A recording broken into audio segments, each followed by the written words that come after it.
Telegram 360 a présenté Info 360.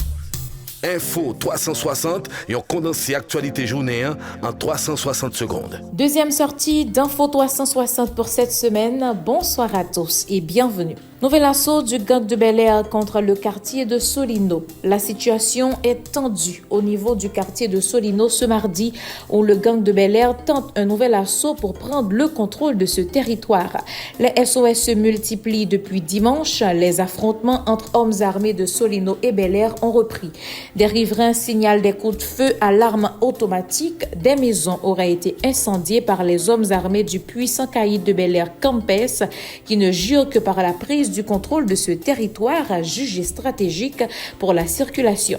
Au niveau de la Saline, la situation serait pareille. Plusieurs gangs membres de la coalition G9 en famille et alliés au bord d'une implosion s'affrontent. Autre dossier, des élèves du lycée Jacob Martin Henriquez de Jacmel étaient dans les rues ce mardi 16 janvier pour réclamer la présence des professeurs dans les salles de classe. Ils ont sillonné plusieurs rues tout en fustigeant le comportement des responsables du ministère de l'Éducation nationale. Les lycéens ont tenté de perturber le fonctionnement des écoles non publiques de la ville.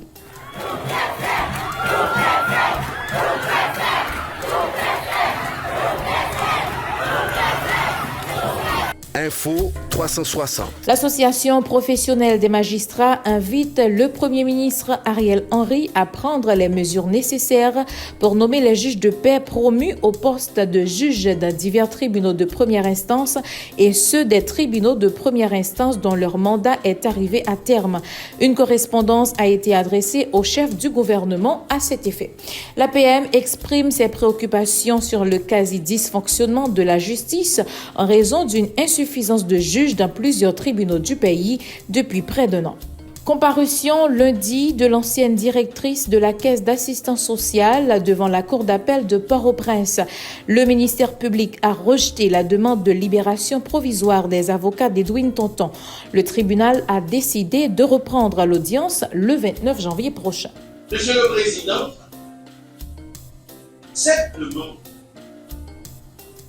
elle est fondée, Madame Edwin Tonton, sur trois facteurs, trois éléments. Le premier, c'est la loi, les normes. L'article 80, contrairement à ce que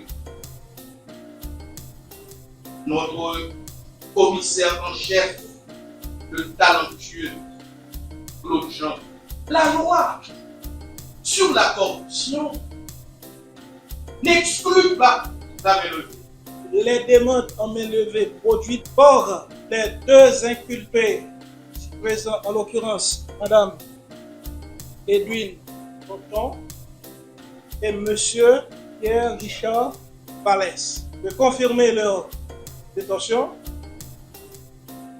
et de poursuivre avec l'instruction de l'affaire. Ce sera droit, justice pour la société haïtienne qui souffre énormément dans sa chair et dans son âme du fléau de la corruption. Info 360. Autre sujet, des manifestants ont gagné les rues ce mardi 16 janvier 2024 dans l'aire métropolitaine de Port-au-Prince avec les mêmes revendications antigouvernementales de la veille où ils ont brièvement dénoncé la passivité du gouvernement face à la cherté de la vie et l'insécurité entre autres. Au niveau de Turgeau, la marche a été perturbée par des tirs nourris rapportés un peu avant midi. Accompagnés d'un char musical, les protestataires ont pu poursuivre leur mouvement sans incident majeur en longeant des artères de Pétionville et d'Elma. Zami La Santé condamne l'enlèvement suivi de séquestration du docteur Douglas Pape. L'organisation non gouvernementale exprime son soutien au docteur William Pape ainsi qu'au personnel du centre Gesquio. Zami La Santé plaide pour la libération de Douglas Pape. Elle exhorte le gouvernement à travailler pour rétablir un environnement où les droits fondamentaux de chaque individu sont prioritaires. Info 360. Et sur le plan international, la primaire républicaine aux États-Unis, Donald Trump écrase le caucus de l'Iowa et conforte son statut de favori. Une vague MAGA a bien déferlé sur le caucus de l'Iowa. Lundi soir, Donald Trump a, comme prévu par les sondages, écrasé le premier round des primaires républicaines, dépassant la barre symbolique des 50% et confirmant plus que jamais son statut de favori pour remporter l'investiture et affronter Joe Biden lors de la présidentielle du 5 novembre. En terminant deuxième à 21%, Ron DeSantis évite une humiliation absolue et continue pour l'instant sa campagne, contrairement à Vivek Ramaswamy qui a jeté l'éponge pour se ranger derrière Trump.